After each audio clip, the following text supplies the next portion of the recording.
Hello बेटा, Sunil Singh from real concept institute. बच्चे मैं आज 10th क्लास के लिए लेके आया हूँ। आगे का टॉपिक स्टार्ट कर रहा हूँ। बच्चे मैंने लास्ट क्लास में आपको एक्सप्लेन कर दिया था 3.3 एक्सरसाइज सम नंबर फर्स्ट पूरा एक्सप्लेन कर दिया था बाय सब्स्टिट्यूशन मेथड। आज मैं सेकंड सम को एक्सप्लेन करने जा रहा हूँ। बेटा ध्यान से सुनिए। 10th क्लास का 3.3 एक्सरसाइज का सम नंबर सेकंड क्या कह रहे हैं? कह रहे solve 2x plus 3y equal to 11 and 2x minus 4y equal to minus 24 and hence find the value of m for which y equal to mx plus 3। यानी आपको साफ साफ यहाँ पे बेटा मेंशन है कि ये दो आपको इक्वेशन मेंशन है। कह रहा है इन दोनों को इक्वेशन को सॉल्व करते हुए m की वैल्यू फाइंड करके दिखाना है। यानी यहाँ पे आपको m की वैल्यू फाइंड करके दिखाना है कि m की वैल्यू क्या आ रही है। तो सबसे पहले मैंने इक्वेशन नंबर ली first 2x plus 3y equal to 11, secondly 2x minus 4y equal to minus का 24। अब इन दोनों इक्वेशन को हम सब्स्टिट्यूशन मेथड से सॉल्व करेंगे जैसे हमने पहले किया था। तो 2x plus 3y equation number first ली, ये प्लस का 3y वहाँ जाके माइनस का 3y हो गया और मल्टीप्लाई की वैल्यू डिवाइड में कन्वर्ट हो गई। अब बेटा ये इक्वेशन नंबर थर्ड आ गई। ये जो इक्वेशन आ गई हमारी इक्वेशन नंबर थर्ड आ गई और पुट किया x बराबर ये वाली पूरी की पूरी इक्वेशन नंबर सेकंड में। क्योंकि मैंने फर्स्ट से निकाली है तो सेकंड में पुट करना कंपलसरी है। तो सेकंड में x की जगह ये जो x दिखाई दे रहा है पूरी वैल्यू डाल दी। माइनस का 4y सेम आ गया, माइनस का 24 सेम आ गया। अब इसके बाद ये 2 से ये 2 गया, बिकॉज मल्टीप्लाई में और डिवाइड में डिजिट होती है तो आपस में कैंसलाइज हो जाती है। तो 11 माइनस 3y माइनस का 4y इक्वल टू माइनस का 24। अब माइनस का 3y माइनस का 4y दोनों ऐड होके माइनस का 7y हो गए। ये प्लस का 11 साइड चेंज हो गए, माइनस का 11 में कन्वर्ट हो गया। अब माइनस का 7y इक्वल टू माइनस का 35। अब बेटा ये जो मल्टीप्लाई था ये डिवाइड में कन्वर्ट हो गया, यानी y की वैल्यू आ गई 5। अब मैं पुट करूंगा y की वैल्यू 5 इक्वेशन नंबर थर्ड के अंदर, बिकॉज सबसे आसान इक्वेशन नंबर थर्ड में होता है। तो 11 माइनस 3y था तो y की जगह केवल 5 डाल दिया, अपॉन में 2 सेम। अब 11 माइनस 15 आ गया, अपॉन में 2 आ ही रहा है। अब बेटा 11 में से 15 जाएंगे तो माइनस का 4 आएगा। माइनस 4 को 2 से डिवाइड करेंगे, x की वैल्यू -2 आ गई। यानी बेटा मुझे ये क्लियर हो गया कि x और y हमारा कितना आ रहा है। अब ये जो x और y आ रहा था, x हमारा -2 आ रहा है, y हमारा 5 आ रहा है, ये इस इक्वेशन में पुट कर दो जो गिवन है। देखो तो 5 equal to m-2 plus 3, y की जगह 5, x की जगह -2। अब ये प्लस का 3 साइड चेंज होके इस तरफ आएगा, माइनस का 3। -2m तो आ ही रहा था।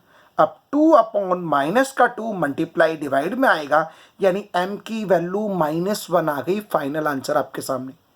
यानी बेटा आपको क्लियर हो गया, कोई भी डिफिकल्ट सम नहीं था। जैसे हमने पहला सम किया था, पहले सम के 6 पार्ट किए थे, ये भी सेम वैसे ही था, बट यहाँ पे x और y की वैल्यू निकाल के पुट और करके दिखानी थी हमें।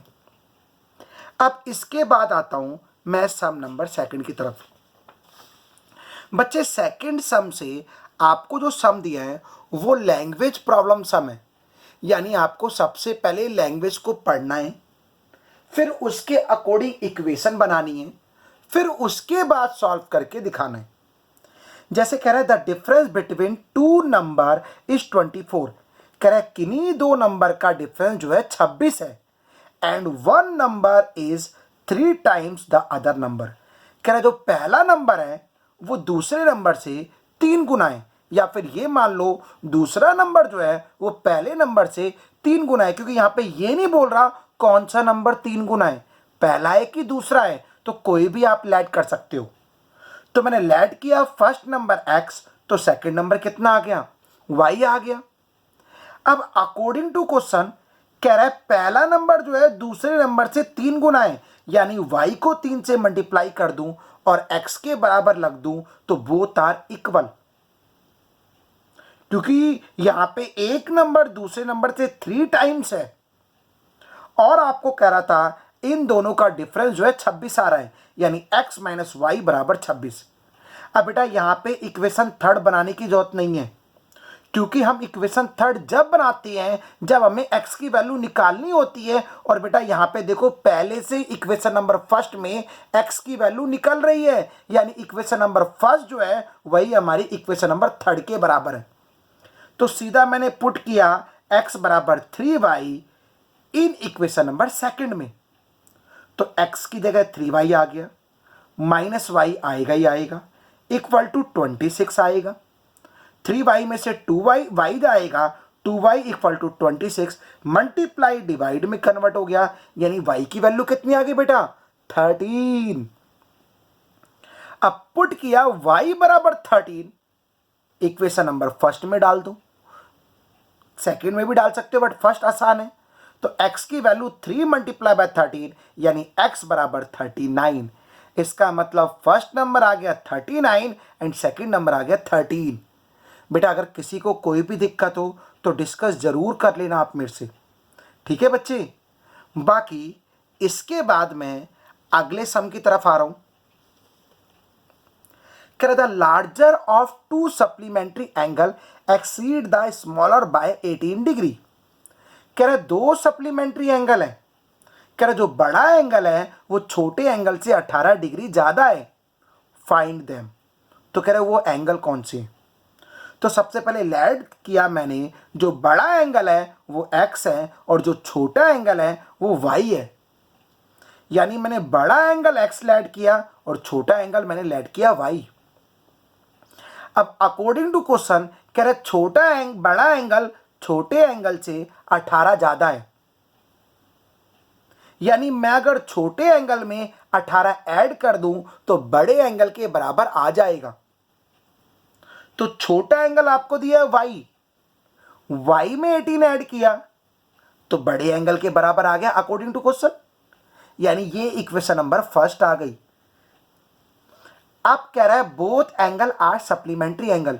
बेटा सप्लीमेंट्री एंगल वो एंगल होते हैं जिन दोनों का सम 180 आता है, यानी अकॉर्डिंग टू क्वेश्चन अगर दोनों सप्लीमेंट्री एंगल है तो x plus y equal to 180 equation number second आ गई। अब बेटा यहां पे भी थर्ड निकालने की जरूरत नहीं है, क्योंकि x बराबर आपको पहले से दिया है, ये वैल्यू मैंने इक्वेशन नंबर सेकंड में पुट कर दी। यहां पे y plus 18 plus y equal to 180, y और y 2y आ गया, प्लस का 18 इस तरफ जाएगा, साइड चेंज हो गए तो माइनस का 18 बन जाएगा। अब 2y इक्वल टू माइनस का 18 आ गया 180 में से, तो ये 162 आ गया, मल्टीप्लाई डिवाइड में कन्वर्ट होगा, y की वैल्यू 81 आ गई। अब ये y की वैल्यू आप इक्वेशन नंबर किस में, फर्स्ट में डाल दो या सेकंड में, मैं फर्स्ट में डाल रहा हूं। तो y इक्वल टू 81 पुट किया तो x बराबर 81 प्लस में 18, यानी बड़े एंगल की वैल्यू 99 डिग्री आ गई। बेटा ये लॉजिक क्लियर हो गया आपको, कंफर्म। चलिए आगे सम की तरफ आते हैं। बच्चे अगला सम दिया है सम नंबर थर्ड, ये मैंने आपको पहले भी सॉल्व कराया है बट इस एक्सरसाइज में फिर से रिपीट हो गया। कह रहा था coach of a cricket team buy 7 bat and 6 ball for rupees 3800। कह रहा कोई क्रिकेट टीम का जो कोच है वो 7 बैट और 6 बॉल 3800 रुपीज में परचेज करता है। कह रहा later she buy 3 bat and 5 balls. कह रहा कुछ टाइम के बाद वो 3 बैट और 5 बॉल भी परचेज करता है 1750 रुपए में। तो कह रहा ये बताना है एक बॉल और एक बैट की कॉस्ट कितनी होगी। बेटा ये सारे सम मैं सब्स्टिट्यूशन मेथड से ही सॉल्व कर रहा हूँ, यानी इक्वेशन बना रहा हूँ। इक्वेशन बनाने के बाद जो x और y की वैल्यू आ रही है वो सब्स्टिट्यूशन मेथड से ही सॉल्व हो रही है। तो सबसे पहले मैंने लैड किया let the cost of one bat equal to x rupees और let the cost of one ball equal to y rupees. यानी मैंने ये माना एक बैट की कॉस्ट जो है वो x रुपीज़ है और एक बॉल की कॉस्ट जो है वो y रुपीज़ है। बेटा आप सभी को पता है कि मैं अगर नंबर ऑफ क्वांटिटी को, मैं पहले भी बता चुका हूं, मैं अगर क्वांटिटी को मल्टीप्लाई कर दूं अगर एक की कॉस्ट से तो टोटल कॉस्ट निकल जाती है। तो कह रहे हैं 7 बैट यानी 7x, 6 बॉल यानी 6 ball 6y equal to 3800 rupees plus में 3800 रुपीज़। इसी तरह 3 bat 3x, 5 ball plus 5y total 1750 rupees यानी 1750 रुपये। ये अकॉर्डिंग टू क्वेश्चन बनाए, एक क्वांटिटी को मल्टीप्लाई दिया कर उसकी पर यूनिट कॉस्ट से, जिससे टोटल कॉस्ट निकल गई। अब इन दोनों को सेम एलिमिनेशन सब्स्टिट्यूशन मेथड से सॉल्व करना है। मैंने पहली इक्वेशन ली 7x plus 6y equal to 3800 rupees. ये प्लस का 6y साइड चेंज हो गए माइनस का 6y आ गया और मल्टीप्लाई डिवाइड में कन्वर्ट हो गया। अब ये बन गई इक्वेशन नंबर ये बन गई थर्ड। अब आपको पता है मैंने फर्स्ट से निकाली है, सेम वैसे सॉल्व करना जैसे अभी तक सॉल्व किया है। फर्स्ट से जो इक्वेशन निकाली है उसको सेकंड में पुट करना है, यानी इक्वेशन नंबर थर्ड को पुट करना है सेकंड में। एक्स की जगह ये पूरी वैल्यू आ जाएगी जो आपको दिखाई दे रही है। देखो 3800 माइनस में 6y अपॉन 7 प्लस का 5y इक्वल टू 1750। 3 से मल्टीप्लाई किया दोनों को, प्लस का 5y इक्वल टू 1750। अब बेटा इसको एलसीएम लूंगा तो 7 से 5 मल्टीप्लाई होगा 35 अपॉन में 7 आएगा इक्वल टू सेम। अब इन दोनों को प्लस माइनस किया, प्लस का 17y और 7 को 1750 यानी 1750 से मल्टीप्लाई किया। 7 को मल्टीप्लाई करोगे इससे तो 12,250। अब बेटा 11,400 उस तरफ साइड चेंज होके जाएगा माइनस का, तो 17y इक्वल टू 850 आ गई, यानी y की वैल्यू 50 आ गई। अब कुछ नहीं है, y की वैल्यू 50 डाल दोगे इक्वेशन नंबर थर्ड में, आगे खुद ट्राई करना है आपको। y की वैल्यू 50 इक्वेशन नंबर थर्ड में डाल दोगे, x की वैल्यू आ जाएगी, वही बैट और बॉल की कॉस्ट होगी। बेटा वैसे मैं लाइव क्लास में आऊँगा, जो भी डाउट हो आप मेरे से डिस्कस कर सकते हो, ठीक है। किसी को कोई भी दिक्कत हो तो बेटा सम से रिलेटेड मेरे से डिस्कस कर सकता है वो बच्चा। बेटा यहाँ तक लॉजिक में कोई डाउट हो तो आप मुझे ज़रूर बताना, मैं आपको वैसे काफ़ी आसान मेथड एक्सप्लेन कर रहा हूँ। बेटा यहाँ तक बेटा ना समझ आए तो आप वीडियो को 2-2 3-3 बार देख लिया करो, कब तक समझ नहीं आएगा मेरे बच्चे। वीडियो में ये चीज़ क्वालिटी की बात होती है कि आप अपने टाइम के अकॉर्डिंग, जब आपका पढ़ने की इच्छा हो उस टाइम के अकॉर्डिंग 1 बार 2 बार 3 बार 4 बार रिपीट कर करके देख सकते हो। चलिए बच्चे आगे सम की तरफ आते हैं। आगे सम दिया है आपको,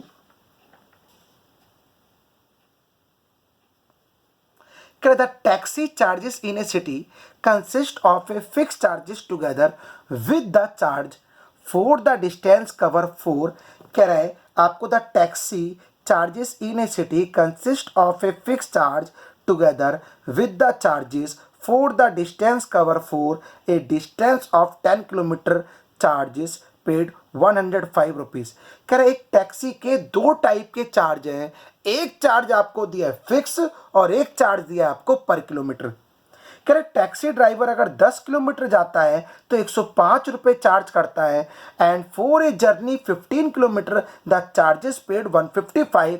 अगर टैक्सी ड्राइवर 15 किलोमीटर जाता है तो 155 रुपये चार्ज करता है। What are the fix charges and the charges per kilometre. तो कह रहे ये बताना है कि फिक्स चार्ज कितना है और पर किलोमीटर चार्ज कितना है। How much does a person have to pay for travelling a distance 25 kilometre. अगर वो पर्सन 25 किलोमीटर ट्रैवल करेगा तो कितना पैसा पे करेगा वो, तो कितना पैसा पे करेगा वो।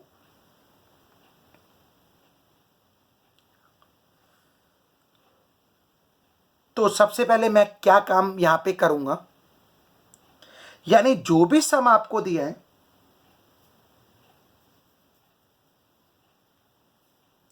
बेटा यहां पे जो भी सम आपको दिया है, सबसे पहले मैंने लैड किया फिक्स चार्ज बराबर एक्स रुपीस और पर किलोमीटर चार्ज बराबर वाई रुपीस।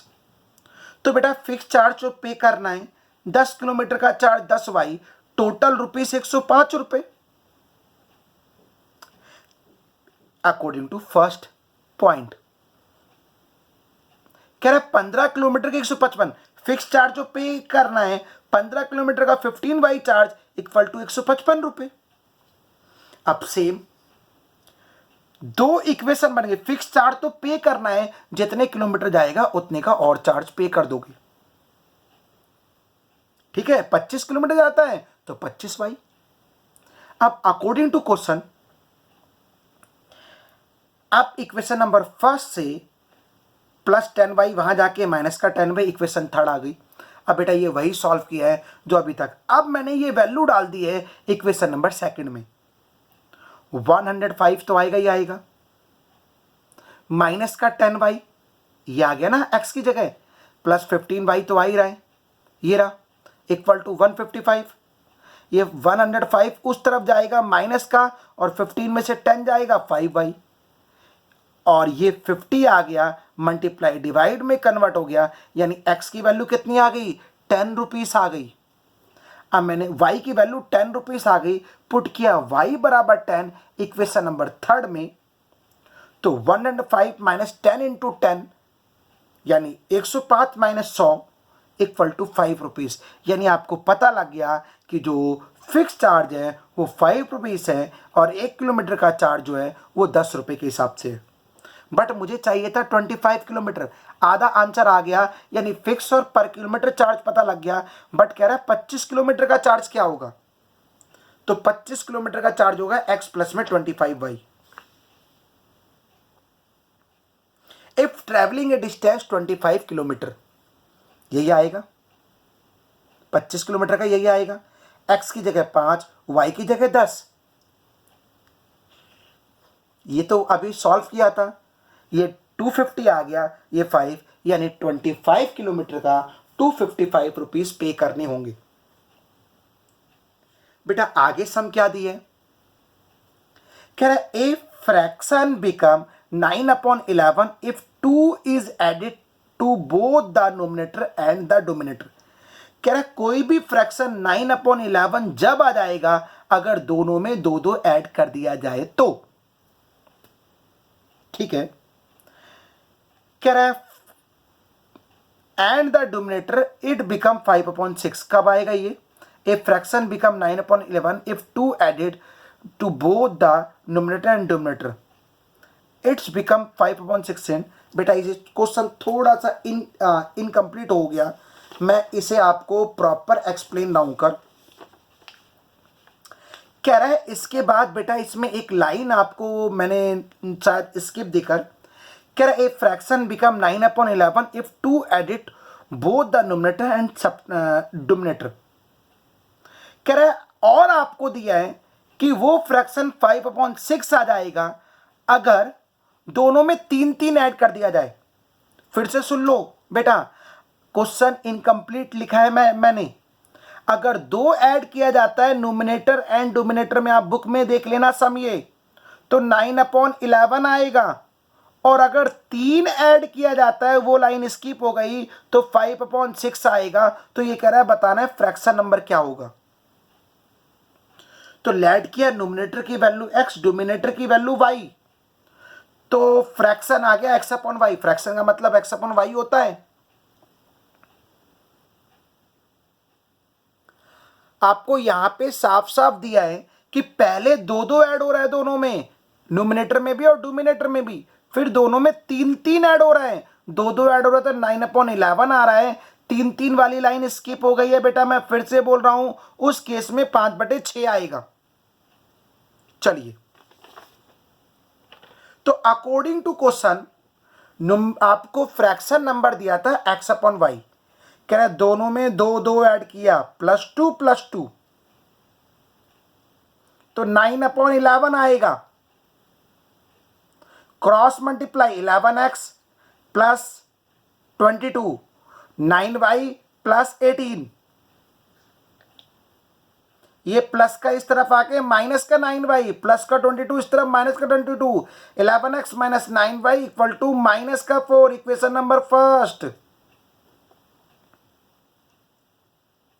अब कह रहे दोनों में फ्रैक्शन नंबर सेम है अकॉर्डिंग टू क्वेश्चन अगेन, कह रहे दोनों में 3 ऐड किया गया है, तो 6x plus 18, 5y plus 15, 5y इस तरफ आ गया, प्लस का 18 इस तरफ आ गया। अब 6x माइनस 5y माइनस का 3, इक्वेशन नंबर सेकंड आ गई है। अब बेटा आपको पता लग गया, अब इन दोनों इक्वेशन को वैसे ही सॉल्व करना है जैसे आपने अभी तक सॉल्व किया था सब्स्टिट्यूशन मेथड से। जो x और y आएगा उसको फ्रैक्शन नंबर में डाल देना, उसको फ्रैक्शन नंबर में लिख देना, x अपॉन वाई की वैल्यू यहाँ पे डाल देना, वही फाइनल आंसर आ जाएगा। बेटा देख लीजिए आप एक बार, इसे सॉल्यूशन तभी देखना है आपको जब आपको समझ ना आए, बट मेरे ख्याल से ये और ये इक्वेशन बन गई तो इसके बाद कोई सॉल्व करना टफ नहीं है, क्योंकि आपने बहुत सारे समय से सॉल्व किए हैं, बहुत सारे सम पूरी एक्सरसाइज हमने सॉल्व किए हैं। यानी बेटा ये जो फर्स्ट इक्वेशन है, फर्स्ट इक्वेशन ये दी थी, थोड़ा और बता दूं, प्लस का 9y उस तरफ जाके माइनस का 9y उस तरफ प्लस का मल्टीप्लाई डिवाइड में कन्वर्ट होगा, ये इक्वेशन नंबर थर्ड आ गई, ये बन गई इक्वेशन नंबर थर्ड। अब सेम पुट करना है, सॉल्व करना है, आंसर आपके सामने। बेटा ये सम खुद ट्राई करना है, ना समझ आए तो ही सॉल्यूशन देखना है आपको, ठीक है बेटा। चलिए सॉल्यूशन देखना कैसे, वीडियो स्टॉप कर लेना, आंसर आपके सामने आ जाएगा। अब मैं आगे सम पे आता हूं, लास्ट समय इस एक्सरसाइज का, कह रहा 5 year ago 5 year hence the age of the Jacob will be 3 time that of his son and 5 year ago, कह रहा 5 साल के बाद जैकोब की एज अपने पुत्र की एज की कितना गुना, कितने टाइम, 3 गुना हो जाएगी, यानी 5 साल के बाद, ठीक है। और कह रहा है 5 ईयर एगो, 5 साल के पहले जैकोब की एज जो है अपने पुत्र की एज से 7 टाइम्स हो जाएगी दैट ऑफ हिज सन, अपने पुत्र की एज से। What is there percentage? अरे बेटा सिंपल है, ये भी बहुत सिंपल है, एज वाले सम मैंने आपको पहले भी करा रखे हैं। लेट किया जैकब की एज x ईयर, उसके बेटे की एज y ईयर,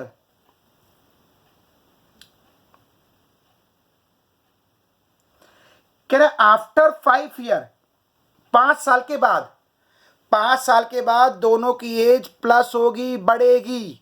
आज अगर मेरी एज 20 साल है तो 5 साल के बाद 25 होगी, सिंपल सी बात है। तो दोनों की एज x प्लस 5, ये जैकब की आ गई 5 साल के बाद, और सन की एज आ गई y प्लस में 5, दोनों की एज 5-5 साल बढ़ जाएगी। अब according to question x plus 5, दोनों की एज को इक्वल रख दो, हमेशा दोनों की एज को इक्वल रख दोगे हमेशा, और जितना टाइम्स की बात हो रही होगी 3 टाइम्स, छोटे वाले से मल्टीप्लाई करना है। छोटा कौन है? उसका बेटा। ये 3y प्लस 15, ये 3y इस तरफ आ गया, माइनस का 3y प्लस 5 उस तरफ गया, ये 10 आ गया, इक्वेशन नंबर फर्स्ट। अब कह रहे हैं 5 ईयर एगो, आज मेरी उम्र अगर 20 साल है तो 5 साल पहले 15 साल थी, यानी 5-5 साल कम थी, तो जैकब की एज x माइनस 5 होगी, आज से 5 साल कम। उसके बेटे की एज y माइनस 5 होगी, आज से 5 साल कम। अब दोनों को इक्वल फॉर्म में डाल दो, हमेशा इस टाइप के सम को दोनों को इक्वल फॉर्म में डाल देते हैं, फिर देखते हैं कितने टाइम्स की बात हो रही है, 7 टाइम्स। तो जो छोटा है, छोटा कौन है? फादर है कि सन है? सन है, सन को 7 से इंटू कर दो, छोटे वाले को मल्टीप्लाई करना है। अब 7y माइनस का 35, अब ये प्लस का 7y इस तरफ, माइनस का 7y, माइनस का 5 उस तरफ जाएगा, प्लस का 5, यानी x minus 7y equal to minus का 30। अब बेटा ये वही सम आ गया जो अभी तक आपने सॉल्व किए। अब इन दोनों इक्वेशन को सब्स्टिट्यूशन मेथड से इक्वेशन थर्ड बनानी है, फिर दोनों को सॉल्व करना है, फिर पुट करना है सेकंड में, x और y की वैल्यू आएगी, वही जैकोब और उसके बेटे की उम्र आएगी। यानी बेटा मैंने जो आपको एक्सप्लेन किया वो काफ़ी अच्छे से क्लियर हो गया। फिर भी कोई दिक्कत हो बेटा तो आप मेरे से डिस्कस जरूर करना। बच्चे, Sunit Singh from real concept institute. Thank you बेटा, थैंक यू वेरी मच।